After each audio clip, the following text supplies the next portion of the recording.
yang salihin, bahwasanya takwa terlebih mudah sesuatu. Apabila mensyakkan daku sesuatu, aku tinggalkan akan dia. Maka bahwasanya nafsu itu kesenangan ia dan beradat, yakni mengikut apa yang adatnya dengan barang apa pekerjaan yang adatkan akan dia. Kata setengah orang salihin, takwa ini dengan cara mudahnya adalah apabila sesuatu syak yang datang syak di dalam hati, maka hendaklah ia tinggalkan. Ini tandanya orang itu bertakwa. Kerana apabila syak di dalam hati, sama ada perkara itu boleh membawa kepada haram ataupun membawa kepada makruh, maka ataupun membawa kepada halal sekalipun, maka syak di dalam hatinya sama ada halal ataupun haram, maka tanda orang yang bertakwa dia akan tinggalkan terus. Kerana meninggalkan itu lebih selamat daripada mengambilnya. Kerana kalau mengambilnya, boleh jadi perkara itu halal, boleh jadi perkara itu haram. Maka kalau datang syak di dalam hati, halal ke haram, boleh ke tidak boleh, maka jangan mengikut kata nafsu. Kadang-kadang nafsu kata ambil dulu, tak apa, maknanya lalu ditawilkan perkara agar ia menjadi halal. Sama ada ditakwil-takwilkannya, boleh jadi tidak mengapa sebab macam ni, sebab macam ni, ataupun ditanyanya orang. Kalau orang itu mengatakan, ditanyanya seorang ustaz sebagai contoh, ustaz tu kata tidak boleh, nanti ditanya lagi orang lain agar dikatakan boleh. Kemudian dikatakan boleh itu untuk menenangkan hatinya, tetapi hakikatnya hatinya masih syak dan ragu lagi. Lalu berpeganglah dengan hadis Nabi SAW, da' ma yaribuka ila ma la yaribuka. Maka tinggalkanlah kamu perkara yang meragukan kamu hingga kepada perkara yang tidak meragukan kamu. Maknanya apa-apa perkara yang meragukan itu adalah ditinggalkan, dan ambillah perkara yang tidak ragu langsung, perkara yang kita yakini, agar hati kita selamat. Itu tanda orang yang bertakwa kepada Allah. Kerana dia tidak, apabila perkara itu syak, maka dia tinggalkan kerana dia takut. Takwa ini menandakan dia takut kepada Allah, agar dia tidak mengambil perkara yang diharamkan oleh Allah Subhanahu wa ta'ala. Maka dikatakan bahawa apabila sahaja disyakkan dia, maka dia tinggalkan. Aku tinggalkan akan dia. Maka bahawasanya nafsu itu kesenangan ia, dan nafsu itu kesenangan ia dan beradat, yakni mengikut apa yang adatnya, dengan barang apa pekerjaan yang adatkan akan dia. Nafsu ini sebenarnya mengikut adat. Kalau adat dia ini selalu mengikut perkara-perkara nafsu, maka nafsu menjadi semakin sedap melakukannya. Kenapa? Kerana adat. Jadi sebenarnya nafsu itu perlu dididikkan. Kalau nafsu itu diikut dengan adat yang baik, maka jadi baiklah nafsu tadi. Jadi kalau dididik dengan nafsu yang buruk, maka buruk. Sebagai contohnya, orang yang sentiasa membaca Al-Quran, pada peringkat awalnya memang malas untuk membaca Al-Quran, tapi jadikan dia adat. Bila jadikan dia adat, akhirnya tak baca tak sedar. Jadi akan rasa nak baca sama. Akhirnya nafsu pun akan jadi kalah, dan nafsu itu akan ikut kepada adat. Kalau adat itu membawa kepada baik, maka akan jadi baik tadi. Nafsu yang tidur tadi, yang suka tidur payah nak bangun malam, maknanya kalau dilatih adatnya dengan bangun malam, pada peringkat awalnya memang susah, tapi lama-lama sudah menjadi adat, akhirnya nafsu tidur itu akan jadi kalah. Nafsu tidur itu akan jadi mudah untuk bangun malam. Maka begitulah dia akan mengikut apa yang diadatkan akan dia. Kalau adat maknanya yang dibiasa dilakukannya. Kalau dibiasakan dilakukan dengan perkara suka bercakap dengan percakapan yang bohong, maka bohong sama. Akan begitulah seterusnya, akan menjadi adat. Maka nafsu itu akan suka bercakap perkara yang bohong. Kenapa? Kerana diadatkan akan dia, dibiasakan dengan perkara yang macam tu. Maka demikian. Macam contoh kita nak belajar, memang rasa malas nak belajar, memang rasa berat nak belajar. Tetapi kalau kita dah lawan, kita dah jadikan adat belajar, nanti kita tidak belajar rasa susah hati, rasa susah, rasa gelisah dan sebagainya. Seolah-olah nafsu menyuruh kita buat perkara baik, ataupun maknanya Mari dalam hati kita rasa tidak sedap, rasa tidak senang. Kerana apa? Kerana kita tidak melakukan adat kebaikan itu. Sebagaimana nafsu yang tidak suka melakukan kebaikan. Kadang-kadang nafsu tidak suka melakukan kebaikan, tetapi kalau kita adatkan dia dengan melakukan kebaikan, maka ia menjadi mudah untuk melakukan kebaikan. Lalu bahawasanya ia seperti barang yang dikatakan orang. Dikatakan barang yang kata, orang yang berkata. Bermula nafsu itu gemar ia apabila digemarkan akan dia. Jadi yang nafsu tadi, orang mengikut nafsu itu kerana lalu dituruti akan nafsu. Kalau dituruti akan nafsu, maka dia akan menjadi gemar dengan melakukan ataupun mengikut hawa nafsu. Orang yang melakukan kejahatan tetapi dituruti, maknanya dilakukan sentiasa, akan menjadi gemar untuk melakukan kejahatan. Maka demikianlah seseorang tadi dia tidak boleh ikut hawa nafsu. Tidak boleh ikut hawa nafsu. Bahkan kadang-kadang setengah itu kalau datang nafsunya ingin makan sesuatu, dia tangguh, hari ini tak makan. Dia tangguh 2-3 hari baru dia makan. Kerana dia tidak mahu melakukan sesuatu ni kerana semata-mata mengikut hawa nafsu. Sedangkan memang dia perlu makan. Maka memang diperlukan. Tidak ada manusia yang tidak perlukan makan, tidak perlukan minum, tidak perlukan tidur. Memang semua perlukan. Tetapi dia tidak mahu perkara itu menjadi gemar kepada hawa nafsu. Maka dikatakan bahawa seseorang itu, nafsu itu dia ini mengikut apa yang kita adatkan ataupun apa yang kita gemarkan. Sebab tu kalau dikatakan orang itu suka melakukan kejahatan sebagai contoh, suka melakukan kejahatan, dan kejahatan yang dia buat itu dia selalu ulang-ulangkan, seperti umpama selalu bercakap bohong. Maknanya maka dia kena tahan lidahnya. Melalui macam mana? Melalui dia kena mencari kawan ataupun menjauhkan daripada suasana ataupun mengasingkan diri daripada orang lain, agar tertahan lidah dia tadi, sehinggalah lama-lama akhir sekali dia merasakan bahawa tidak sanggup lagi untuk bercakap bohong. Tidak sanggup lagi untuk bercakap bohong. Kerana apa? Kerana setelah dia tidak mengikut nafsu yang sentiasa yang menuruti ataupun yang mengajak dia melakukan kejahatan.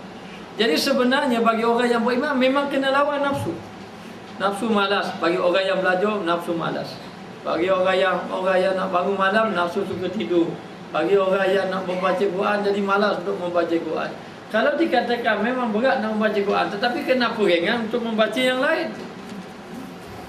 Yang ringan untuk membaca yang lain itu kerana nafsu itu menuruti, kita menuruti nafsu.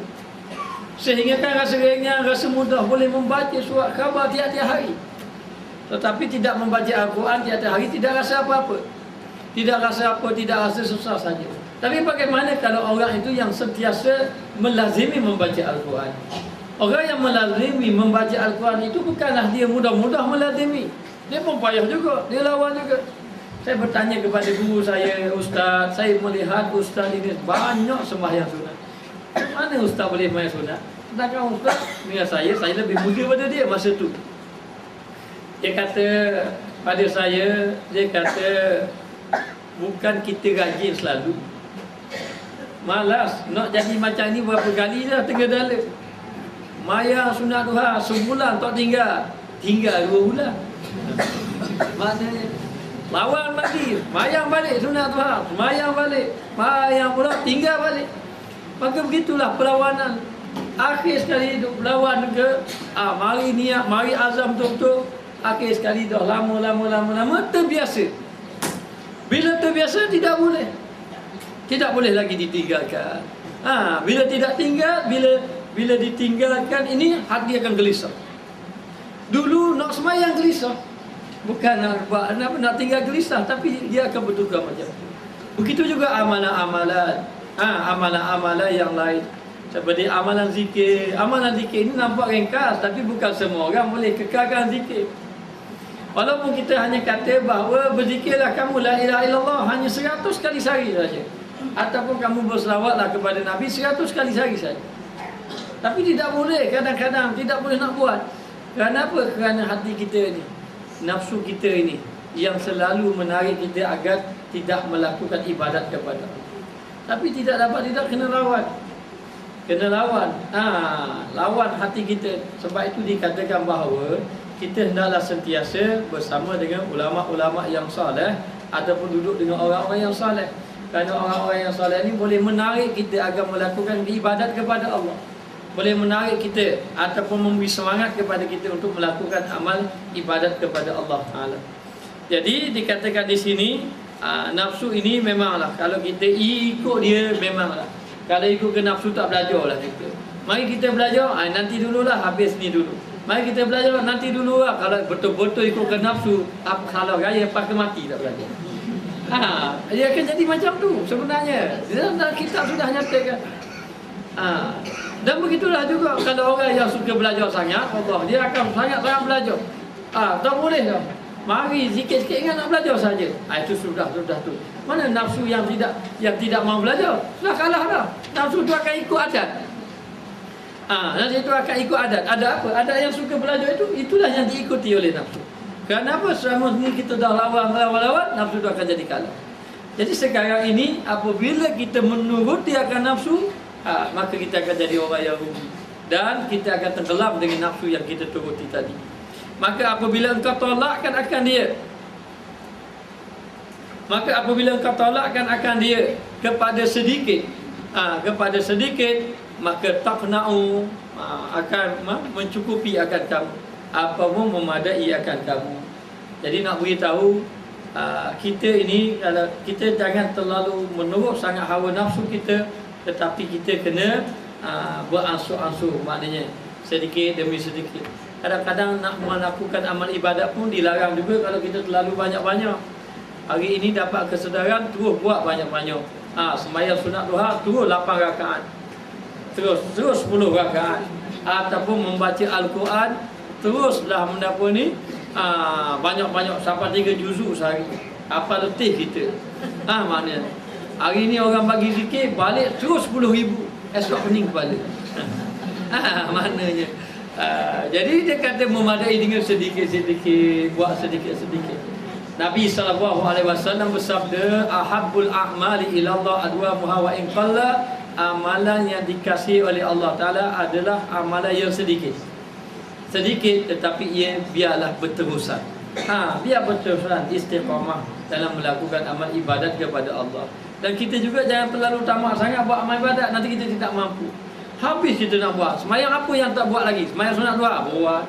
Semayang sunat wuduk, buat. Sunat mutlak, buat. Witir buat. Tahajud buat. Habis buat. Esok tak buat berlaku.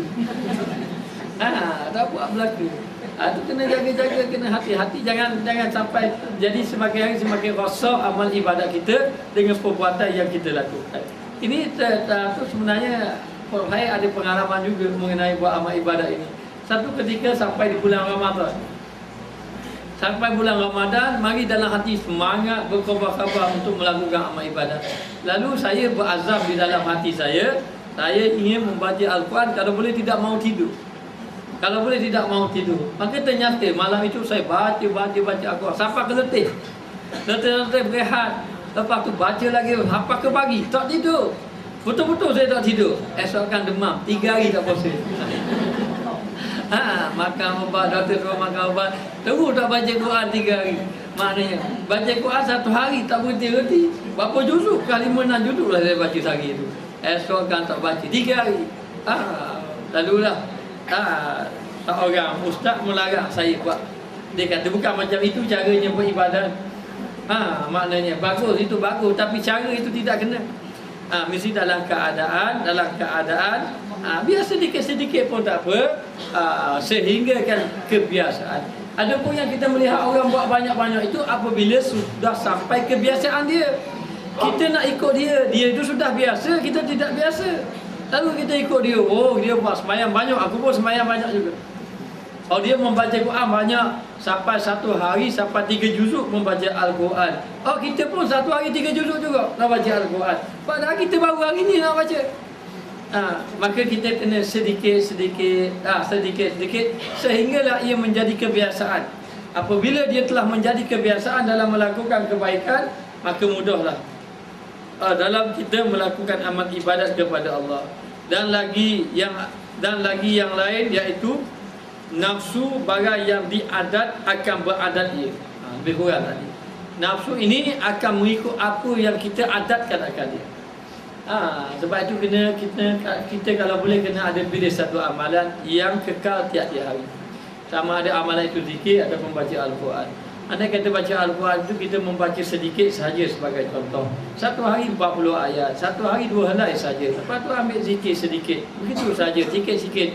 Jangan terus banyak-banyak, takut akhir sekali tidak melakukannya. Supaya kita nak jadikan ia adat. Apabila sudah menjadi adat untuk membaca Al-Quran, maka Al-Quran lah menjadi adatnya. Jadi nak untuk dapat adat, dilarang membanyak-banyak. Kalau membanyak-banyak bukan jadi adat namanya. Akhirnya jadi hilang, tak buat terus. Untuk menjadikan ia adat, kebiasaan, buat sedikit-sedikit, ataupun diletakkan jadual, ataupun ditentukan masanya. Setiap petang lepas asar akan membaca Al-Quran, lepas zuhur akan membaca Al-Quran, sebagai contohnya. Tetapi teruskanlah, walaupun tidak banyak, baca Al-Quran. Lepas zuhur dibaca Quran, lepas asar berzikir sebanyak 100 kali sebagai contoh. Maknanya lepas maghrib itu kuliah agama. Kuliah agama. Kemudian lepas masa ingin tidur, itu muhasabah diri pula. Bertafakur. Kena ada masa-masa yang tertentu. Barulah ibadat kita ini menjadi adat, menjadi berterusan. Sehingga kan nafsu itu kalah. Bukan masuk ibadat itu jadi adat, ikut orang buat kita buat. Bukan. Maknanya menjadi kebiasaan. Sudah jadi ghalib bagi kita dan menjadi darah daging kita dalam melakukan amal ibadat kepada Allah Ta'ala. Baru ibadat kita tenang. Sekarang pun kita tidak boleh sampai kita tidak ada satu ibadat yang kita tentukan. Tidak boleh, kena ada ibadat ditentukan. Sama ada ditentukan melalui amalan zikir, atau ditentukan melalui jalan membaca Al-Quran, ataupun ditentukan dengan jalan dengan jalan sembahyang sunat dan umpamanya. Mesti kena ada setiap hari. Maka bagi kita boleh renung, apakah amalan yang tetap bagi diri kita. Ada nak buat, okey, saya nak amalkan dengan sembahyang sunat duha, maka teruskan sembahyang sunat duha. Saya nak amalkan dengan amalan berzikir setiap hari dengan banyak ini 100 la ilaha illallah, Allahumma shalli wa sallim ala sayyidina Muhammad 100 sebagai contoh. Teruskan.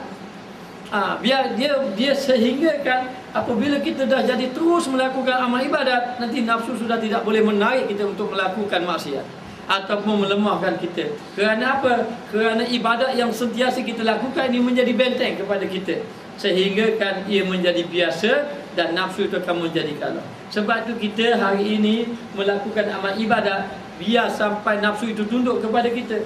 Jangan kita melakukan amal ibadat tapi kita masih lagi tunduk kepada nafsu. Tunduklah kepada nafsu. Maka ini cukup bahaya dalam melakukan amal ibadat kepada Allah Subhanahu Wa Taala. Dan Nabi mengatakan, aku cukup bimbang kepada umat aku beberapa perkara. Yang pertama, apabila dia ini mengikut hawa nafsu, terlalu mengikut hawa nafsu. Yang kedua, dia ini melakukan ibadat bukan kerana aku menunjuk-nunjuk, dia panggil riak. Melakukan yang kedua riak, melakukan amal ibadat. Yang ketiga, setelah melakukan amal ibadat mari penyakit ujub. 3 perkara yang dibimbangi oleh Nabi. Jadi nak beritahu 3 perkara. Yang pertama, melakukan ibadat dalam keadaan riak. Yang kedua, melakukan ibadat dalam keadaan ujub. Yang ketiga, terlalu mengikut hawa nafsu. 3 perkara inilah yang dibimbangi oleh Nabi, yang mengatakan umatnya melakukan amal ibadat tetapi ibadatnya tidak memberi kesan apa-apa. Ataupun ibadatnya menyebabkan tidak diterima oleh Allah Subhanahu Wa Taala. Jadi jangan terlalu mengikut hawa nafsu. Bahkan melakukan amal ibadat pun jadi ikut nafsu, ikut kepada nafsu juga. Itu pun juga dilarang. Tujuan sembahyang banyak-banyak supaya orang tahu kita ni ahli ibadat. Itu nafsu. Itu bukan kerana Allah. Maknanya kita ini melakukan amal ibadat ni siapa orang tengok, baru orang tahu aku ni ahli ibadat. Ini pun dah kira nafsu. Ataupun dengan arti kata, bila dia mengikut hawa nafsu buat amal ibadat banyak-banyak, bila dikatakan bahawa dia melakukan amal ibadat supaya orang tengok dia ahli ibadat, itu sudah jadi riak. Riak maknanya melakukan amal ibadat kerana untuk diperlihatkan kepada orang lain, bukan kepada Allah. Kemudian apabila sudah banyak buat amal ibadat, lalu mari ujub. akulah orang yang sudah banyak amal ibadat kepada Allah Ta'ala. Lalu dia jadi semangat tu amal ibadat. Kerana apa? Kerana orang sudah melihat kepada ibadat yang dia buat dan dia sudah merasa dirinya baik. Lalu ibadat yang rajin dia buat itu kerana nafsu, bukan kerana betul-betul ikhlas kepada Allah. Inilah yang dibimbangi dalam kita melakukan amal ibadat kepada Allah Subhanahu Wa Ta'ala. Jadi tundukkan nafsu dengan adatkan kita melakukan kebaikan. Kebiasaan kita melakukan kebaikan, sedikit demi sedikit buat kebaikan, lama-lama akhirnya nafsu menjadi tunduk kepada kita, tunduk kepada kebaikan. Sebab itu kita mesti menundukkan nafsu. Kita yang mengawal nafsu, bukan nafsu yang mengawal kita sehingga kita mengikut hawa nafsu. Lalu dikatakan di sini, dan diriwayatkan pula barang yang ditanggung menanggung ia. Maka kalau apa yang kamu tanggung, dia akan menanggung. Maknanya dia akan ikut apa yang kamu. Kalau kita terlalu nafsu, kita mengajar kepada dunia, dunia yang kita tanggung, dunia yang kita fikir sangat. Maknanya dia akan ikut apa yang kita fikir, apa yang ada dalam nafsu. Kalau nafsu kita telah kita didik dengan melakukan ibadat, nanti jiwa kita ibadat. Tetapi kalau nafsu yang kita didik dengan dunia, maka jiwa kita dunia. Dia ikut apa yang kita bawa. Maknanya kalau kita membawa diri kita dengan melakukan amal ibadat, kita tahan diri kita ibadat-ibadat, akhir-akhir nafsu turun, dia akan jadi turun belaka. Tapi kalau kita taruh diri kita dengan mencari kehidupan duniawi sampai lupa pada akhirat, ataupun kerana apa-apa sesuatu perkara yang mengikut hawa nafsu kita, sama ada ia berbentuk hiburan ataupun apa-apa saja yang melalaikan kita kepada Allah, itu yang nafsu ikut kita. Itulah yang nafsu mengikut kita. Jadi nak beritahu di sini mengikut apa yang kita tanggung. Dan lagi katanya, dan tiada nafsu itu melainkan yang dijadikan akan dia oleh fata. Tidak berbuluk ni. Fata ini kalau ikutkan muda. Tu ada buku terjemahan dia. Ni kalau fata itu bahasa Arab. Jadi nafsu ini dijadikan muda semua. Tahu nafsu? Nafsu ni muda semua. Benda apa? Dua perkara nafsu yang dua perkara semua dua perkara ini yang muda sama. Kenapa? Yang pertama harta. Orang tua orang muda sama aja. Maknanya dari segi harta sama saja. Orang muda ke orang tua lah, sebab dia sebut dalam tu.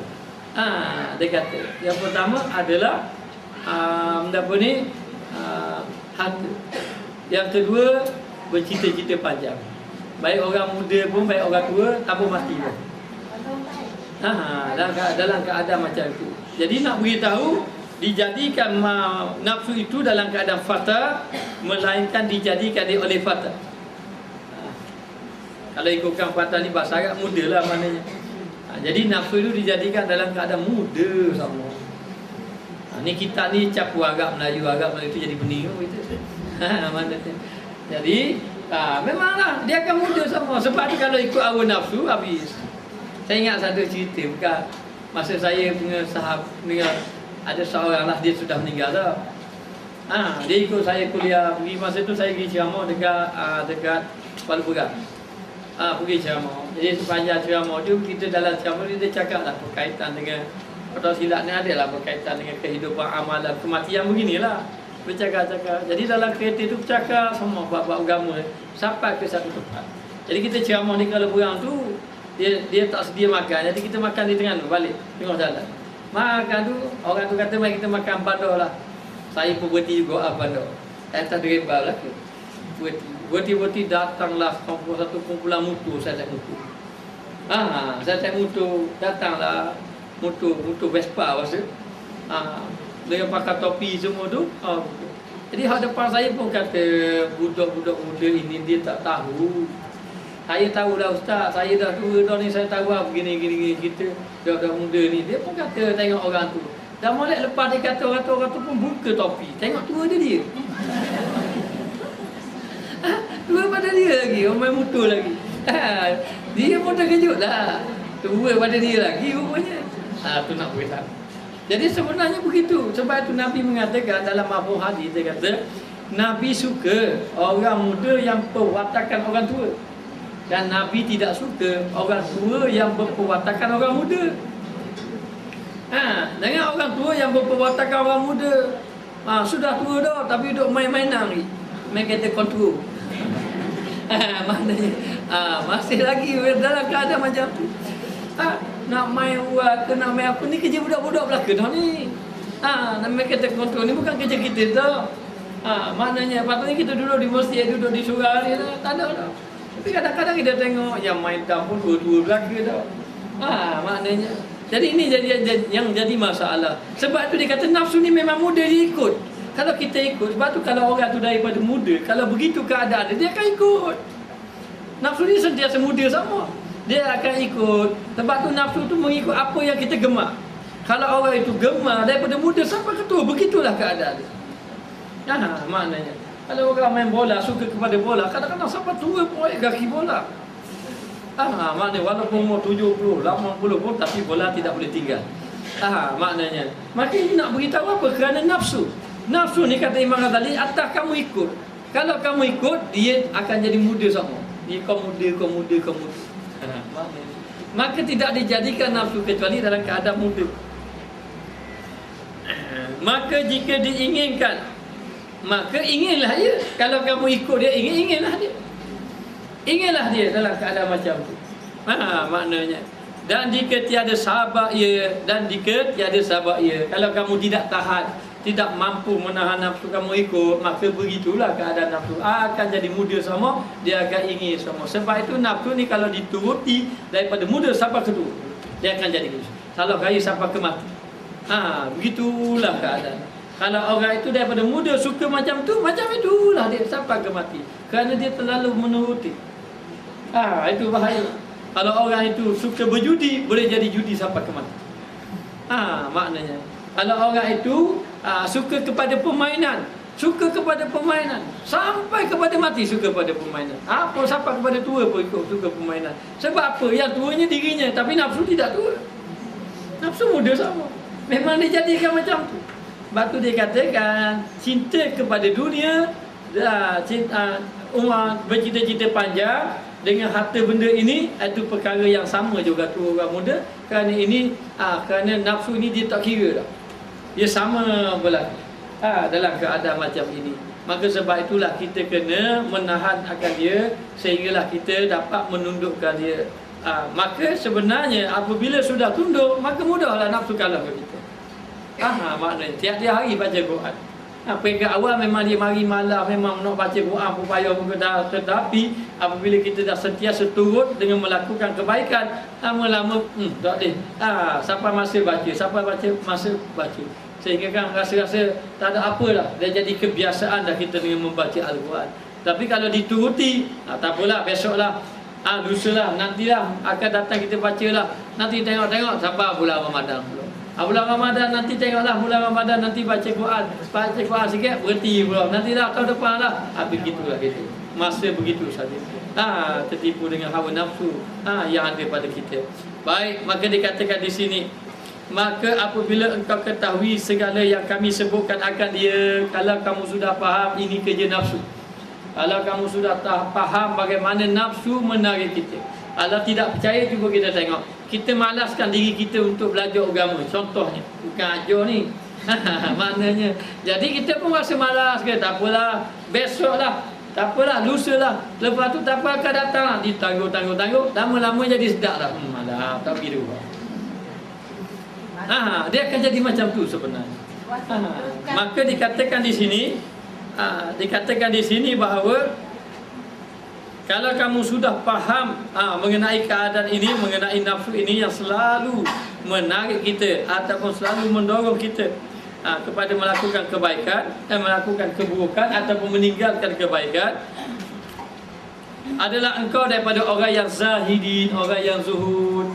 Kamu akan jadi orang yang zuhud. Nafsu yang selalu ingin kepada dunia banyak-banyak, lalu kita tahu, rosak kita. Maka ambil juga, jangan tidak ambil. Ambillah bahagian kita, kemudian untuk yang lain ada masa kita untuk beribadat kepada Allah Subhanahu wa taala.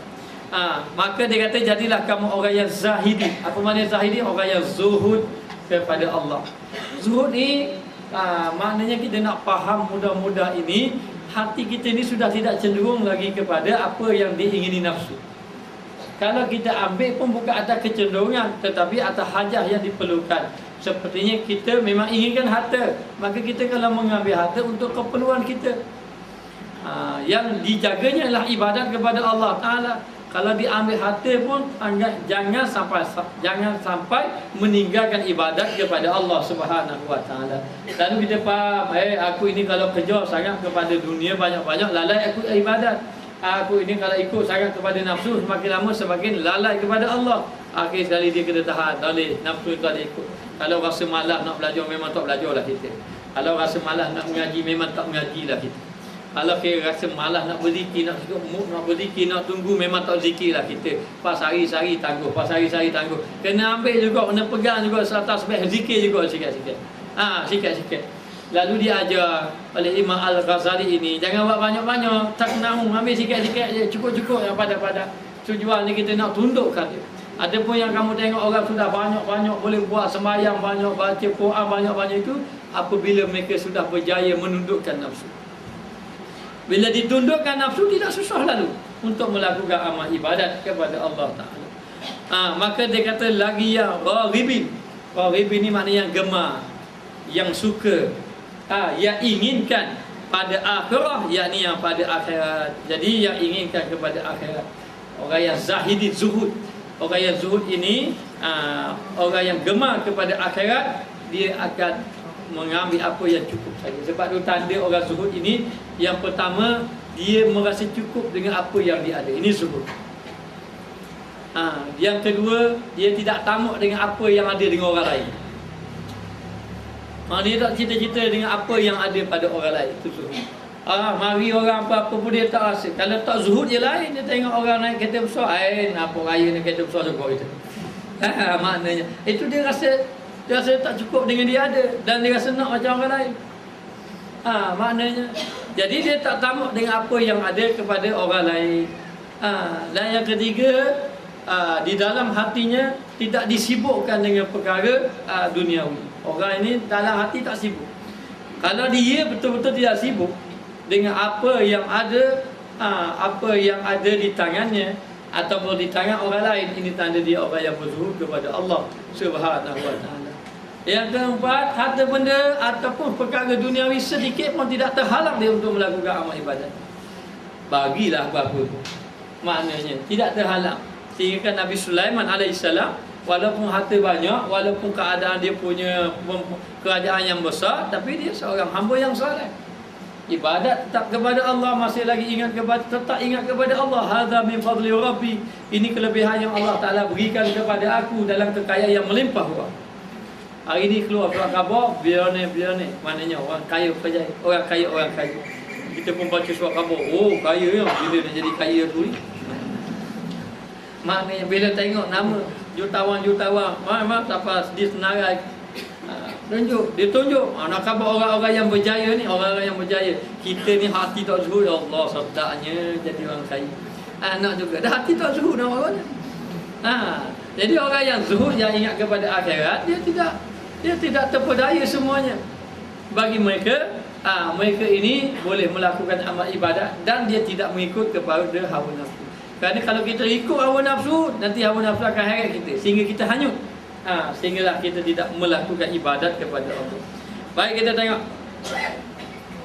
Dan ketahui olehmu bahawasanya orang yang sudah dinamakan akan dia dengan nama orang yang zahid, apabila ia ini termasuk di kalangan orang yang zuhud kepada Allah Ta'ala, maka sebenarnya telah dinamakan akan dia dengan 1000 nama kepujian. Dia akan mendapat kepujian di sisi Allah Ta'ala. Maknanya ni orang yang zuhud, merasa cukup dengan apa yang ada. Kalau orang itu harta banyak, tetapi dia ini boleh tumpuk ibadat, itu zuhud juga namanya. Bukan zuhud ni orang tidak ada harta, bukan begitu. Zuhud ini bukan dilihat kepada zahir seperti harta benda, tidak. Tetapi zuhud ni dipandang dari segi hati manusia. hati-hati yang betul-betul bergantung kepada Allah, sedikit pun tidak bergantung kepada makhluk. Lalulah dia ini hatinya sentiasa ingat kepada Allah, walaupun harta banyak, walaupun pangkat banyak, walaupun apa saja kelebihan yang Allah Ta'ala beri, dia tetap bersama dengan Allah, melakukan ibadat kepada Allah Ta'ala. Dan adalah engkau itu daripada orang yang menunggalkan lagi, orang yang memutuskan kepada Allah Ta'ala. Nak beritahu orang ini orang yang benar-benar bergantung dengan Allah, dia hanya duduk dengan Allah, tidak ada yang lain, tunggal dengan Allah. Maknanya orang yang zuhud ini orang yang betul-betul hanya bergantung kepada Allah. Serah pada Allah Ta'ala. Tak mengapalah. Dia ini yang paling penting, ibadat kepada Allah. Sebab tu kita jangan terpedaya. Apa tujuan kita duduk atas muka dunia? Allah Ta'ala ciptakan kita ibadat nombor satu. Ibadat yang diperlukan. Ada pun yang kita perlu cari itu kehidupan duniawi. Memang tidak dapat dinafikan. Memang kita perlu cari kehidupan duniawi. Kita perlu rumah, kita perlu kenderaan untuk melangsungkan kehidupan kita. Tetapi jangan sampai apa yang Allah Ta'ala beri kepada kita, dengan nikmat yang Allah Ta'ala beri, kenderaan, rumah, harta benda, pangkat, perniagaan, pengaruh dan sebagainya, menyebabkan kita lalai kepada Allah Ta'ala. Maka kalau lalai, itu tandanya tidak zuhud lagi kepada Allah. Orang yang zuhud kepada Allah Ta'ala ni, dia letakkan apa saja pun tidak terhalang dia untuk melakukan amal ibadat kepada Allah. Al-Imam Syafi'i masa dia belajar, lalu orang tahu dia ini masih lagi dalam belajar. Imam Syafi'i ini orang yang alim, lalulah dalam keadaan macam itu, orang telah memberi harta yang banyak pada Imam Syafi'i. Tapi apabila dia melihat ada orang memerlukan, hari ini besok dia bagi. Dia tak ada masalah, hati dia tidak rasa Allah ruginya dia, tidak. Tetapi apabila dia balik habis belajar, nak balik nak jumpa ibunya yang lama dia tinggalkan. Dia tinggalkan sebab belajar. Dia tinggalkan ibu dia, dan ibu dia maknanya mendengar kepulangan dia, kepulangan daripada Mesir. Rasa gembira. Maknanya baru ni pelajar pergi ke Mesir. Baru hantar kena balik. Mak dia baru ni hantar sedih saja. Tiba-tiba tengok balik pula. Jadi Imam Syafi'i ni nak balik jumpa mak dia. Bila balik jumpa mak dia, tiba-tiba mak dia tengok ada harta banyak. Dia kata apa? Mak dia kata, aku suruhmu pergi belajar bukan suruh cari harta, aku suruh cari ilmu. Jangan balik rumah kata. Selagi mu habiskan harta dia. Maknanya. Dan kalau selagi mana kalau ada harta, jangan balik jumpa mak. Mak dia kata gitu. Ni baru mak canggih. Maknanya nak ke ilmu agama, maknanya. Lalulah dalam keadaan Imam Syafi'i terpaksa membagikan segala harta. Habis dia bagi, bawa dia jumpa mak. Tidak ada apa-apa, tetapi ilmu Allah Ta'ala. Ilmu ada, Allah Ta'ala ada, Rasul ada. Maka dalam keadaan macam ini dikatakan bahawa orang yang benar-benar zuhud kepada Allah Ta'ala ini adalah orang yang menunggalkan dia kepada Allah, hanya gantung pada Allah dan memutuskan yang lain hanya pada Allah Ta'ala sahaja. Ini orang yang benar-benar zuhud kepada Allah Ta'ala.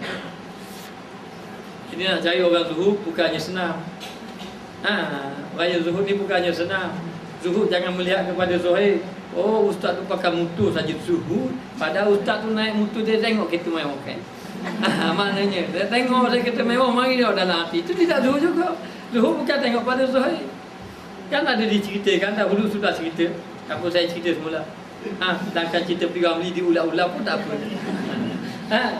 Jadi ada seorang tuan guru kan, yang dia dahulu kais pagi makan pagi, duk ngai ikan, duk tanam dapat sayur-sayur, ada makanan makan, tidak ada puasa. Ngai ikan dapat ikan makan. Lepas tu esok pun begitu juga keadaan dia, mengajar, lepas tu pergi cari makanan pula, pergi ngai ikan. Begitu keadaan dia. Lalu anak murid dia belajar, anak murid dia tengok, oh guru dia sudah memang orang-orang yang fakir, orang-orang yang zuhud kepada Allah. Nampak langsung tidak bergantung dengan makhluk. Lalulah anak murid dia pun belajar. Akhirnya salah seorang daripada muridnya kata dia nak pergi di suatu tempat, nak musafir, tempatnya sekian-sekian. Dia letak sekian-sekian. Jadi tuan guru pada kamu nak pergi ke mana? Nak pergi tempat sekian-sekian, nak musafir. Kata tuan guru ni yang kais pagi makan pagi tadi, yang susah ini, dia kata kalau kamu nak pergi ke sana, di sana ada sahabat aku. nama dia si Anu. Dia ni seorang alim, seorang ulama, dan kamu datanglah ke sana. Kalau kamu sampai ke sana, kamu berjumpalah ke dia dan sampaikan salam saya kepadanya, katanya. Kemudian apabila jumpa dia, beritahu kepada dia, kata, datang tolong berikan nasihat kepada saya. Ni orang alim, jumpa orang alim, kata tolong beri nasihat kepada saya. Jadi dalam keadaan macam itu, lalulah anak murid dia pun pergilah bawa nama tuan guru dia. Tuan guru ni nama sekian-sekian, pergi cari. Jadi pergi cari, jumpalah. Hanya anak murid dia agak terkejut kerana tuan guru di sana rumah besar, rumah banglo besar. Maknanya lepas tu ada pengawal pula.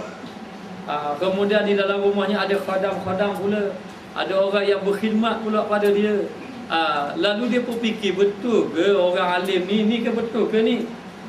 Mula-mulanya dia putuskan tak mau pergi rumah tadi, tapi dia teringat ini amanah gurunya untuk menyampaikan salam. Lalu dia pun pergi jugalah. Dia pergi, ternyata benar itulah rumah tuan guru yang dimasukkan. Lalulah dalam keadaan macam itu, lalu tuan guru tadi pun tengok ada tetamu nyemput masuk. Lalulah berlakulah perbualan. Cakap-cakap, akhirnya dikatakan bahawa dia datang ini untuk menyampaikan salam tuan guru dia. Maknanya sampaikan salam. Lalu tuan guru tadi pun jawab salam. Dan dihidangkan makanan yang lazat-lazat. Lepas tu dia tengok ada kemewahan dalam rumah dia tadi, tapi hati dia tidak tenang saja. Lalulah dia kata, tuan guru saya minta nasihat. Lalu kata tuan guru yang kaya ini, yang hidup dalam keadaan ada khadam, ada pegawai, dia kata apa? Dia kata tolong pesan ke guru kamu, jadilah ingat ke dunia. Dia terbalik tu kan? Betul tak? Terbalik. Ingat ke dunia. Padahal begitu. Memang begitu. Saya pergi belajar di Yaman, tuan guru saya, tuan guru Habib Omar, rumah 2 tingkat. Bosor pula, isterinya 4. Itu yang jealous tu. Jadi nak beritahu, dalam keadaan macam tu, bosornya rumah dia. Sedangkan dia bercakap tentang zuhud, dia bercakap tentang tawakal, dia bercakap tentang jangan kejar dunia. Tapi bila kita pergi rumah dia, Masya Allah, besar rumah dia. Dengan ada pengawal dia. Dia nak pergi sembahyang zuhur pun orang iri. Daripada rumah dia pergi ke surau tu, pergi tempat dia. Maknanya. Tapi dia bercakap tentang zuhur, tentang tawakal dan sebagainya. Tapi dalam keadaan rumah besar mewah, sembahyang puasa sunat Isnin kami tak pernah tinggal. Maknanya sembahyang malam tak tahu apa? Sembahyang malam tak tinggal. Malam-malam berjaga malam buat ibadat. Rumah besar. Kita rumah kecil hari ni, kita rasa kita zuhur dah, tidur dah bangun-bangun. Maknanya puasa pun tak puasa. Maknanya mula kita puasa, kita tengok Zahid, bukan begitu. Jangan kita nampak Zahid zuhurnya begitu. Kata kalau begitu, tengok rumah besar, itu zuhur saya pada dia. Rumah saya rumah kayu saja, rumah dia rumah batu 4 dekat pula, 2 dekat besar pula. Tapi bagaimana ibadatnya? Jauh ni kita. Sembahyang malam tidak tinggal, baca Quran tidak tinggal, puasa Isnin kami pun tidak tinggal. Sehingga kan dikatakan ada satu hari kadang-kadang dia makan makanan yang begitu apa ni, yang keluarganya banyak berlapar. Bila orang tanya, Habib kenapa? Habib makan sikit je, kadang-kadang tak makan itu. Aku nak belajar kehidupan sahabat Nabi, kata dia. Tapi rumah besar, kerajaan pun ada. Dapat 2-3 bab pula. Jadi zuhur bukan dilihat pada Zahid. Bukan lihat pada Zahid. Lalu kata tuan guru tu, kamu tolong pesan ke guru kamu itu, jadilah ingat ke dunia. Pening pada anak murid. Macam mana ni? Tak munasabah. Kalau guru dia pesan, tuan guru, jadilah ingat ke dunia. Dengan rumah besar macam ni, boleh tahan ke munasabah tu? Tadi dia naik pening. Heran juga dia. Dia pun baliklah. Balik jumpa tuan guru dia yang kais pagi makan pagi. Masih lagi tidak berubah keadaannya, kais pagi makan pagi. Lalulah tuan guru tadi tanya, kamu jumpa tak sahabat saya si Anu bin si Anu? Oh, jumpa. Bagaimana keadaan dia? Allah, keadaan dia Masya Allah. Rumah besar, kenderaan besar, ada dia punya pegawai begini. Oh, kata tuan guru tu. Dah apa? Dia ada nasihat pada saya. Dia ada nasihat pada Tuan Guru. Apa nasihatnya? Dia kata ke Tuan Guru, jadilah kerja ke dunia. Jadilah kerja ke dunia. Tuan Guru tu marah tak? Tak marah. Apa Tuan Guru tu kata? Benarlah apa yang dia kata. Benar dia tu menangis dia kerana menerima nasihat. Dia ni mana nasihat? Jadilah kerja ke dunia. Sebab apa? Jadi anak murid dia jadi company. Tengok Tok Guru pula menangis pula. Oh benarlah dia kata. Benar apa? Dia duduk gitu, orang duduk sana. Apa ni? Lalu Tok Guru dia kata memang benar. Oleh kerana kesusahan dia ini, kait pagi makan pagi, maka tiap kali ibadat dia apa selalu dia teringat, esok aku nak makan apa, lusa aku nak makan apa. Jadi ibadat aku ni diselangi dengan ingatan-ingatan perkara dunia yang aku tidak boleh tumpu ibadat. Tetapi yang Tuan Guru di sana itu, di mana ada fikir dah, angkat takbir Allahu Akbar, semayang berzikir-zikir, mana ada dah. Mana adalah perkara-perkara yang macam itu. Maka siapa yang ingat ke dunia? Yang ingat ke dunia itu adalah Tuan Guru yang miskin ini. Sebab itu yang dikatakan orang itu zuhud ialah hatinya bergantung kepada Allah. Diputuskan pada yang lain hanya pada Allah. Ada tu bukan tidak ada. Bukan kata zuhud mesti buang, tidak. Bukan kita belajar, bila belajar tasawuf mesti jadi fakir, mesti jadi miskin, kena pakai yang buruk-buruk saja. Tak boleh pakai ni dunia belaka. Bukan begitu.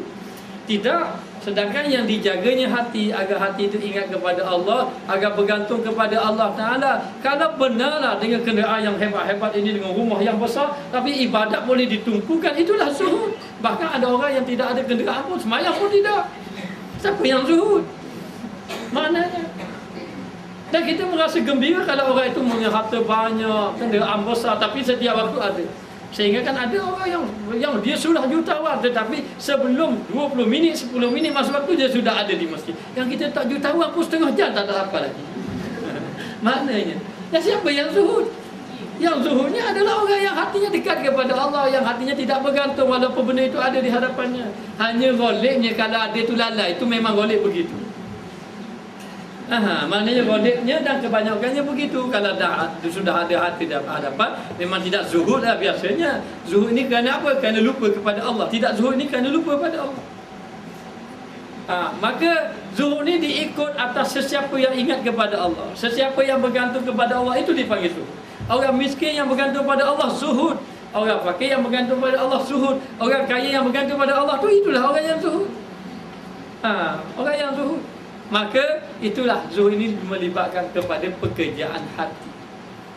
Pekerjaan hati. Lalu dikatakan di sini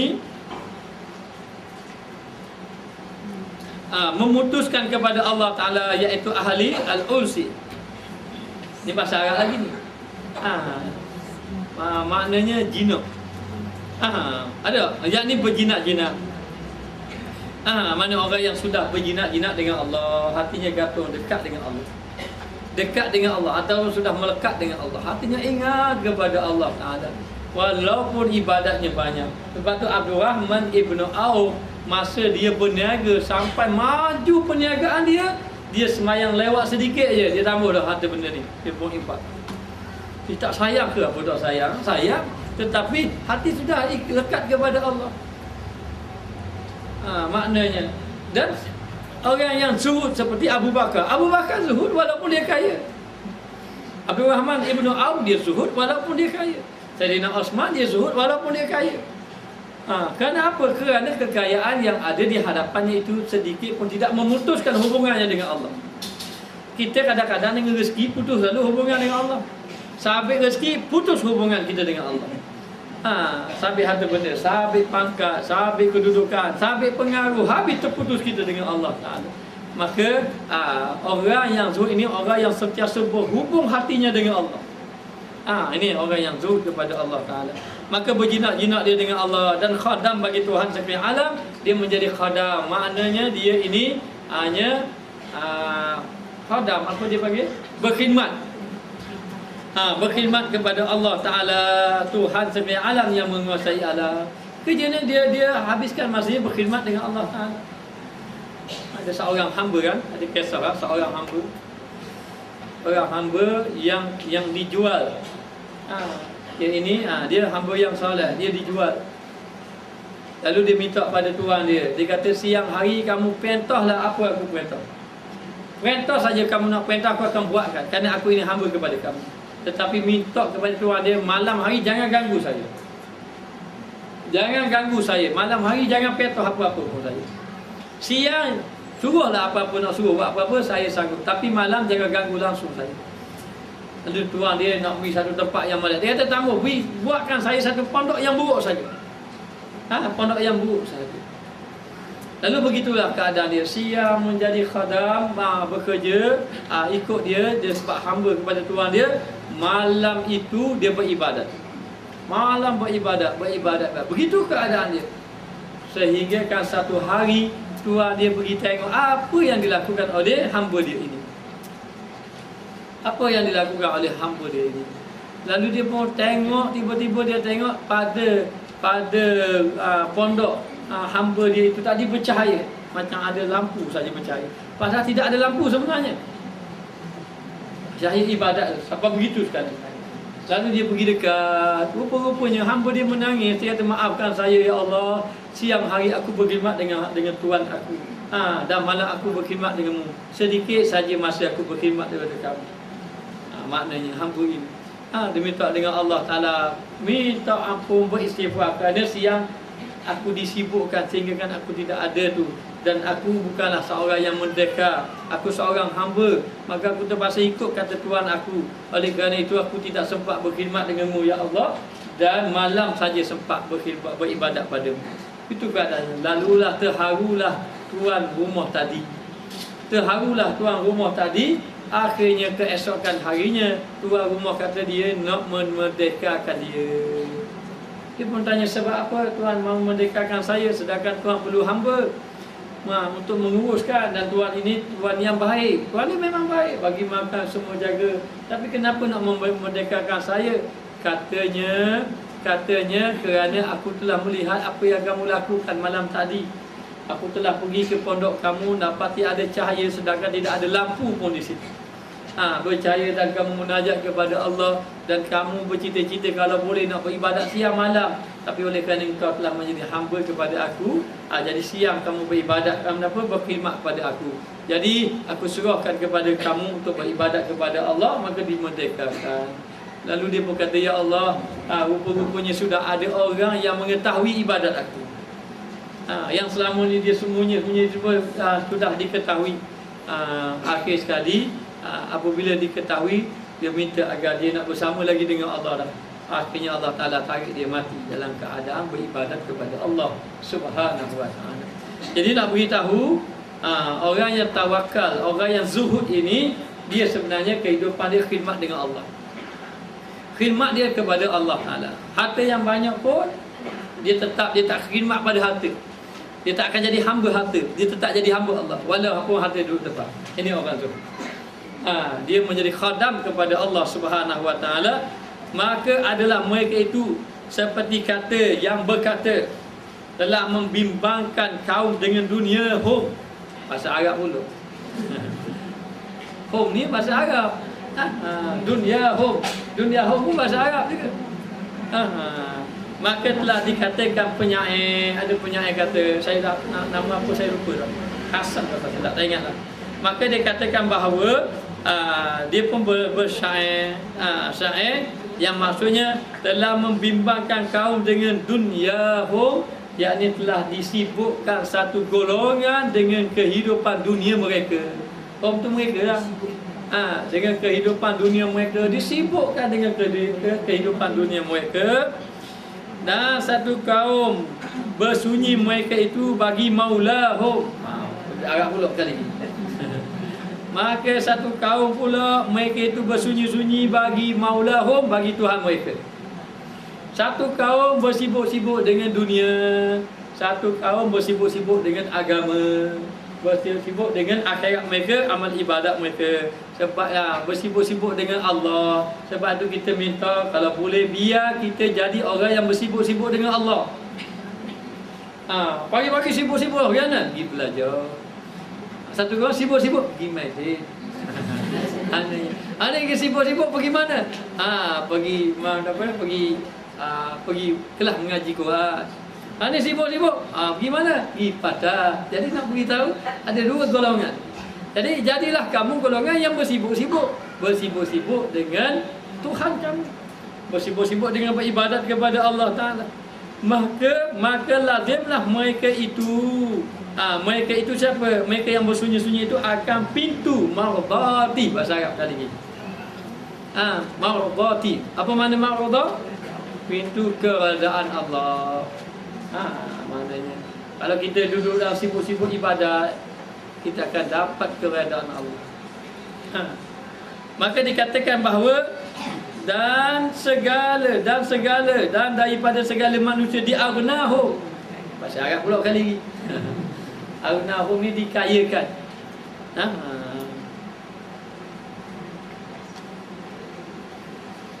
Dikayakan mereka itu.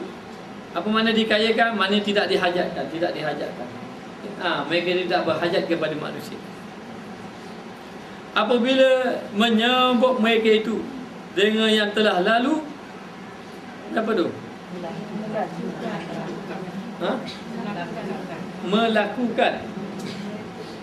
Melakukan mereka itu. Apabila menyebut mereka itu dengan apa yang telah melakukan. Apabila menyebut mereka itu dengan yang telah melakukan mereka itu, telah hancur hati dan menyala-nyala akan dia oleh bukahum. Bahasa Arab lagi. Bukahum mana apa? Bukahum dengan tangisan mereka. Dengan tangisan mereka. Ini masalah kita Jawi. Maknanya jadi orang-orang yang telah bersunyi-sunyi dengan Allah Ta'ala, orang-orang yang telah bersunyi-sunyi dengan melakukan ibadat kepada Allah, dengan disibukkan melakukan amal ibadat. Sekarang ini kita ni disibukkan ibadat ke sibuk dunia? Tanya diri masing-masing. Kalau saya ni sibuk dunia sebenarnya, dalam hati ni macam-macam nak benda dunia. Disibukkan dengan dunia ke disibukkan dengan akhirat? Disibukkan dengan Allah. Orang yang disibukkan dengan Allah, dia akan sampai kepada pintu keredaan Allah. Apabila dia sampai kepada pintu keredaan Allah, dia sudah tidak berhajat lagi dengan makhluk. Makhluk nak puji dia, ke bandar tak ada benda langsung puji pun. Makhluk nak kata benda ke dia, tak ada benda langsung. Dia tak hajat langsung dengan makhluk. Bukan dia perlu pada pujian makhluk, tidak. Makhluk puji dia pun. Kenapa kalau Allah Ta'ala tidak redha dia? Maka dia sudah tidak memandang lagi, tidak berhajat lagi pujian makhluk ke, celaan makhluk ke, makhluk nak naikkan dia ke, nak jatuhkan dia, dia tak kisah dah. Kerana apa? Kerana diaghnahum, dikayakan mereka itu, dijadikan dia tidak berhajat dengan makhluk tadi. Sudah hajat pada Allah. Dia tidak rasa risau kalau makhluk itu buat apa-apa pada dia. Yang dia risau, yang dia takut, dia jauh dengan Allah Ta'ala. Maka apabila menyebut mereka dengan barang yang telah mereka lakukan dahulu, apabila disebut, diingat-ingat, diingat-ingat apa yang telah mereka lakukan, telah hancurlah hati dan menyala-nyalalah akan dia oleh bukahum. Maka lalulah dia ini merasa sedih dan dia banyak menangis kepada Allah Ta'ala. Memang layak kita banyak menangis sebenarnya. Siapa kita yang kita rasa tidak perlu menangis? Sedangkan kita ni adalah manusia yang banyak dosa, banyak kelalaian, banyak kesombongan, penuh dengan ujub di dalam hati. Dan buat amal ibadat ni riak sama sebenarnya. Rasa je tak riak, padahal riak. Buat ibadat rasa tidak ujub, padahal ujub. Ujub sama, rasa hebat sama. Maknanya. Jadi kalau muhasabah diri, memang layak kita menangis. Layak menangis. Orang yang bersunyi-sunyian dengan Allah ni, dia memang banyak menangis. Orang yang sudah dekat dengan Allah, dia banyak menangis. Orang yang jauh dengan Allah ni banyak ketawa sebenarnya. Lepas tu kalau kita hitung diri kita, kena menangis ketawa, banyak apa yang kita lakukan? Banyak ketawa pada menangis. Banyak ketawa daripada menangis. Sedangkan menangis itu melembutkan hati, ketawa ini mengeraskan hati sebenarnya. Maka orang-orang yang berjinak dengan Allah, kalau dia teringat maknanya akan kesalahan-kesalahan dia, lalulah menangisnya mereka. Wal yadhaku qalilan wal yabku katsiran. Mereka itu ketawa sedikit sahaja dan menangis itu berpanjangan. Berpanjangan, banyak menangis. Maknanya mengatakan mereka itu di dalam malam akan aqdamuhum. Apa makna mengatakan? Mendirikan, berdiri. Mereka itu di dalam malam. Apa makna di dalam malam? Ini pada waktu malam hari, bila larut malam. Mana malam-malam hari berdiri dia akan aqdamuhum. Mereka apa ni? Bahasa Arab pula. Akan aqdamuhum, akan kaki-kaki mereka. Aqdam ni kaki. Maka malam hari berdiri pula kaki. Kenapa berdiri malam-malam? Buat kenapa berdiri? Sembahyang malam, beribadat. Ibadat malam. Siapa boleh ibadat malam, alhamdulillah. Mana-mana muslimat yang bangun malam tu tolong doa kat saya, biar gaji-gaji bangun malam. Biar mudah-mudah kau bangun malam, payahnya bangun malam. Maknanya. Jadi nak beritahu, malam-malam berdiri. Tadi sebut wa minal laili fatahajjat bihi nafilah asa an yab'asaka rabbuka maqaman mahmuda. Pada waktu malam ia bertahajud dan melakukan ibadah sunat. Moga-moga Allah Ta'ala akan membangkitkan di satu tempat yang terpuji di sisi Allah Ta'ala di negeri akhirat kelak. Maknanya orang yang bangun sembahyang malam kepada Allah Ta'ala, kerana hatinya sudah berjinak-jinak, maka menangis, kemudian bangun sembahyang malam dan tilik Tuhan Al-Muhaimin. Itu nama Allah Ta'ala. Maknanya itu apa ni?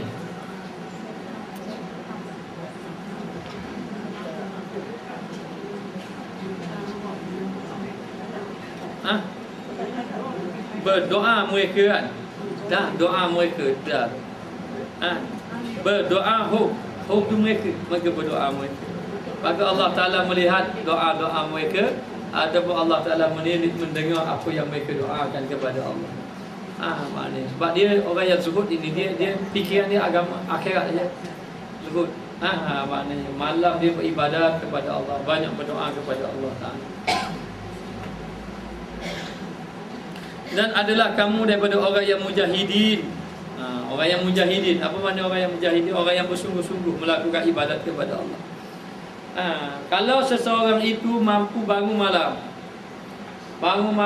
dan malamnya dihabiskan masa dengan melakukan ibadat kepada Allah Ta'ala, dia ini dikira orang yang bersungguh-sungguh datang kepada Allah. Allah Ta'ala janji sebenarnya, kalau kamu bersungguh-sungguh datang kepada aku pun akan bersungguh-sungguh menerima kamu. Dia kisah berapa ni? Satu hari seorang orang Badui berjalan, dia tawaf. Lalu dia sebut Ya Karim, Ya Karim, Ya Karim. Dia sebut nama Allah. Lalu Nabi pun tengok lelaki ini, Nabi pun ikut belakang dia. Lalu Nabi pun kata Ya Karim, Ya Karim, Ya Karim. Nabi sebut ikut dia. Dia pun balik. Dia pun tengok Rasul. Hei orang muda, aku tengok kamu ni tampan, bagus kamu comel, kamu bagus. Tapi kenapa ejek-ejek aku? Dia kata kepada dia kata, kenapa kamu ejek-ejek aku? Kalau dia kata, aku tak jumpa lagi Muhammad. Kalau aku jumpa Muhammad, aku akan beritahu kepada kamu tentang kamu ni ejek-ejek aku. Dia kata. Rasulullah tersenyum. Rasulullah tersenyum. So kata, hai orang muda, kamu kenal tak Muhammad? Aku tidak kenal lagi, aku tidak jumpa lagi dia, tapi aku nak berjumpa dengan dia. Dan kalau aku jumpa, aku cerita tentang kamu. Habis tu kalau kamu tidak kenal dia, kamu tidak jumpa dia, kenapa kamu meyakini dia? Aku sudah beriman dengan dia walaupun aku tidak jumpa lagi dia. Aku sudah beriman dengan dia, aku sudah yakin dengan ajaran dia, apa-apa yang dia kata. Dan aku memang mencari dia. Sebab tu aku menyebut nama Allah ni, Ya Karim, Ya Karim, nama Allah ni. Kenapa? Menunjukkan aku sudah beriman dengan dia. Lalu Rasulullah mengatakan, sebenarnya akulah Muhammad, akulah Rasulullah. Kata Rasulullah, akulah Rasulullah, aku adalah penolongmu aku adalah penolongmu di negeri akhirat kelak. Lalu terkejut, benar ke kamu Rasulullah? Katanya, ya, akulah Rasulullah. Lalulah lelaki tadi pun tunduk, lalu dia nak sujud kepada kaki Rasulullah. Rasulullah cepat-cepat pegang bahu dia. Lalu Rasulullah angkat dia. Rasulullah kata, aku bukan diciptakan untuk diagungkan. Aku bukan diciptakan untuk menjadi seorang yang takabur. Aku bukanlah diciptakan untuk menjadi seorang yang sombong untuk disujud kepada aku, kata Nabi. Lalulah pemuda tadi, orang tadi gitu, orang Badui tadi mengucap 2 kalimah syahadah. Dia kata, ingin beriman denganmu. Lalulah Nabi pun mengajar 2 kalimah syahadah. Mengajarlah mengucap 2 kalimah syahadah. Ketika mengucap 2 kalimah syahadah, lalu datang malaikat Jibril. Ya Muhammad, orang ini akan dihitungkan oleh Allah Ta'ala dengan apa yang dilakukan. Lalu Rasulullah kata, kamu beriman dengan Allah, tapi apa yang kamu lakukan akan dihitungkan. Lalu dia takut. Tadi dia marah pada Rasulullah. Dia marah pada Rasulullah. Lalu kata pemuda tadi, ya Rasulullah, kalau Allah Ta'ala menghitung aku pun nak menghitung Allah. Aku pun nak kiraan dengan Allah. Lalu Rasulullah bertanya, apa maksud kamu? Begini, kalau Allah Ta'ala mengatakan menghitung kesalahan aku akan menghitung keampunan Allah. Kalau Allah Ta'ala menghitung kesalahan aku menghitung keampunan Allah Ta'ala. Dan kalau Allah Ta'ala menghitung kesalahan-kesalahan aku menghitung keampunan Allah Ta'ala. Dan kalau Allah Ta'ala menceritakan tentang neraka, aku menghitung surga Allah Ta'ala. Lalulah datangnya malaikat Jibril mengatakan bahawa, ya Muhammad, sesungguhnya orang ini tidak dihitungkan oleh Allah, tidak dihisapkan oleh Allah Ta'ala. Allah Ta'ala memberi keampunan kepada dia. Keampunan kepada dia.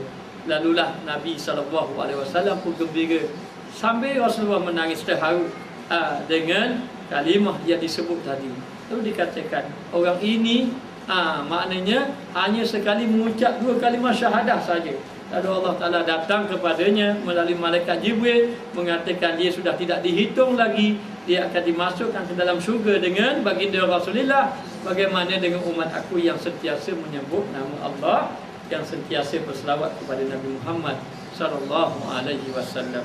Jadi nak beritahu di sini, maknanya apabila seseorang itu sudah dekat dengan Allah Ta'ala, melakukan amal ibadat kepada Allah Ta'ala, sudah berjinak-jinak dengan Allah, maka akan mendapat keampunan daripada Allah. Hati itu biarlah ingat kepada Allah.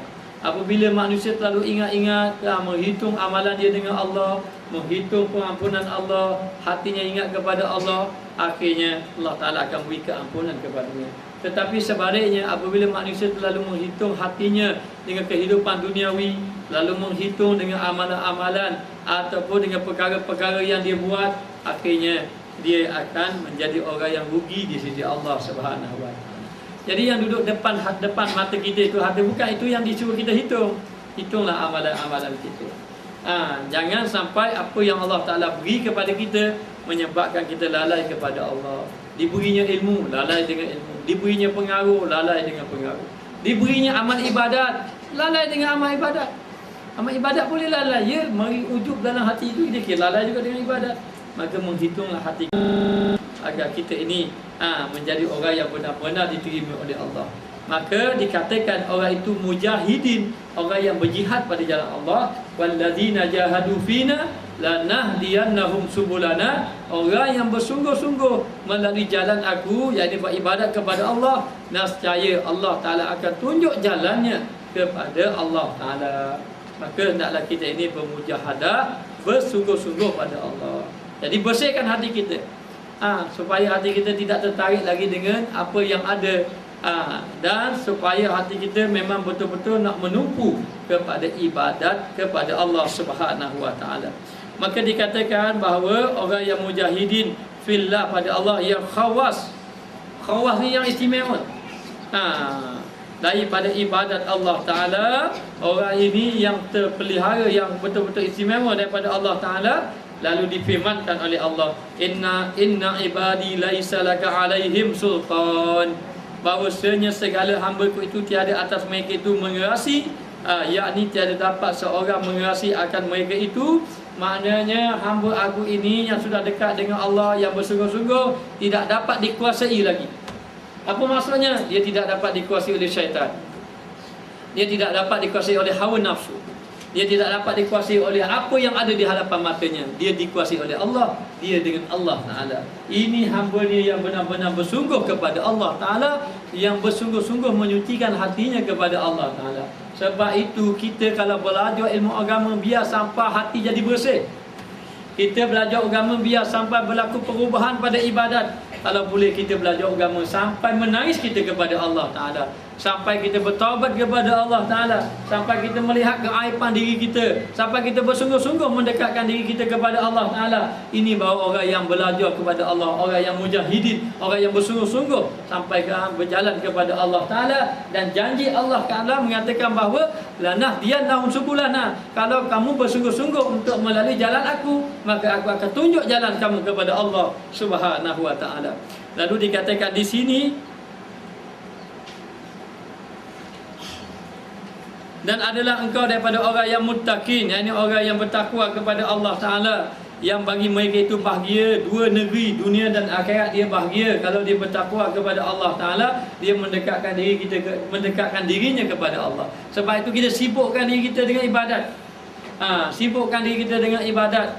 Jangan rasa kita ni ditarik dengan hawa nafsu kita, ataupun dilalaikan dengan apa yang ada pada kita. Dan jadilah ketika itu orang yang terlebih afdal daripada kebanyakan mereka yang muqarrabin, yang hampir dengan Allah. Kamu adalah orang yang afdal, yakni orang yang suhud kepada Allah, orang yang bertawakal kepada Allah, orang yang bertakwa kepada Allah. Kerana tiada mereka itu syahwat, yakni nafsu yang menyerukan mereka itu kepada kejahatan. Tidak ada nafsu yang menyeru kejahatan. Bukan tidak ada nafsu, nafsu sudah ada, tetapi nafsu itu ditarik oleh amalan baik kita. Bila kita buat amalan baik, maka nafsu akan ikut dengan amalan baik kita. Tapi kalau kita buat amalan buruk, nafsu itu tarik kita meninggalkan ibadat kita kepada Allah Ta'ala. Maka orang yang dapat mengawal nafsunya, akhirnya akan membawa dia melakukan kebaikan. Maka nafsunya kalah. Maka dikatakan bahawa tiada mereka itu syahwat yang menyerukan mereka itu kepada kejahatan, dan tiada pula nafsu yang jahat. Tidak ada nafsu yang jahat. Bukan dia tidak ada nafsu, mana boleh manusia tidak ada nafsu, tetapi nafsu itu kalah dengan mengikut apa yang diamalkan. Dan adalah engkau telah memutuskan dengan aqabah yang sangat payah. Inilah aqabah ataupun halangan yang payah. Halangan payah kita ini, walaupun buat amal ibadat, mari sikit benda dunia, lala habis kita. Lala sikit dunia, habis. Kalau orang baik ke cerita, tengok cerita sikit, mari cerita sikit, habis. Lala beribadat kepada Allah Ta'ala. Kalau orang suka kemainan, dia mari mainan. Mari piala dunia, habis. Kuliah-kuliah pun habis kurang berlaku. Mari piala dunia. Kalau mari ke pesta-pesta, kalau dulu ada pesta pantai dulu contohnya, habis pergi ke pesta. Lepas tu ada jualan-jualan pula, habis. Jualan murah, habis. Potongan harga, habis. Paruh kena potong sini. Jadi nak beritahu habis. Maknanya, jadi nak beritahu payah kita ni. Nak potong ni, halangan nafsu ni. Sangat payah. Lagi yang amat panjang. Panjang berlawan. Berterusan kita ni. Bukan kita kata sudah berjaya, kita rasa lega dah. Akan berterusan. Nafsu akan sentiasa memberontak melakukan, mengajak kita melakukan kejahatan. Kita pula menarik melakukan kebaikan. Dan engkau belakangkan akan dia, dan telah engkau pendahulukan akan segala awaik, halangan-halangan sekaliannya kepada maksud engkau, tujuan engkau. Dan jangan mengharu-harakan di kau. Maka bahawasanya serta minta tolong engkau dengan Allah Ta'ala, dan minta peliharakan dengan dia, itu sebenarnya telah jadi mudah kami pohonkan Allah Ta'ala, dan iaitu Tuhan yang sebaik-baik tempat. Jauhnya nak berhenti hari ni. Habis kan orang laju. Sebaik-baik tempat minta bahawasanya tolongkan dengan taufik akan kami dan akan kamu, maka bahawasanya ialah memakan bagi tiap-tiap yang dicita-cita dan yang suka-suka, maka dengan tangannya khalqi dan juga amri, dan iaitu ala kulli syai'in qadir, berkuasa dia di atas segala sesuatu. Maka inilah yang kami kendaki didatangkan di dalam bab ini, wala haula wala quwata illa billahil aliyyil azim, iaitu hasbi. Baru boleh berhenti. Panjang. Apa yang nak beritahu panjang-panjang ini? Nak beritahu inilah halangan yang payah kita nak tempuh. Halangan yang payah kita nak tempuh ini, kita kena letakkan nafsu itu duduk belakang. Matlamat kita ibadat duduk depan. Nafsu duduk belakang nafsu duduk ibadat duduk depan. Maknanya kemudian dia katakan, dia beritahu bahawa kita kena mohon pada Allah, minta pada Allah, dekatkan, banyakkan berzikir kepada Allah sampai kita dapat menguasai tadi dengan melakukan amal ibadat dan berdoa dengan Allah, kerana Allah Ta'ala itu berkuasa di atas segala sesuatu. Dan ketahuilah kita tidak ada daya upaya kecuali dengan pertolongan Allah Ta'ala. Kalau kita nak tinggalkan maksiat, kita kena banyak dekat dengan Allah, banyak berzikir, banyak tu baru boleh tinggal maksiat. Kalau kita lawan gitu tak boleh. Kita nak bangun malam, kita tetap pun nak bangun malam, kita benar-benar kunci jam pukul 3 pagi contoh. Nak bangunnya malam. Tapi tidak berkata pada Allah, nak bangun malam kena banyak doa. Doa, baca ayat apa, ambil wudu, baca doa ayat Quran sedikit baru doa. Tahulah kita buat jam loceng. Ni kalau kita tak baca doa, bunyi jam loceng dah lepo. Nafsu nak tidur. Maknanya jadi nak beritahu, banyak bergantung dengan Allah. Kamu tidak mampu buat ibadat kecuali dengan pertolongan Allah Ta'ala. Wallahu a'lam. Kita sambung akan datang. Bismillahirrahmanirrahim. Rabbana zalamna anfusana wa illam taghfir lana wa tarhamna lanakunanna minal khasirin. Allahumma 'allimna ma jahilna, Allahumma ghfirna ilman nafi'an warzuqna fahman thayyiban. Wa sallallahu ala sayyidina Muhammad wa ala alihi wa sahbihi wasallam. Walhamdulillahirabbil alamin. Jadi di sini ada beberapa pengumuman.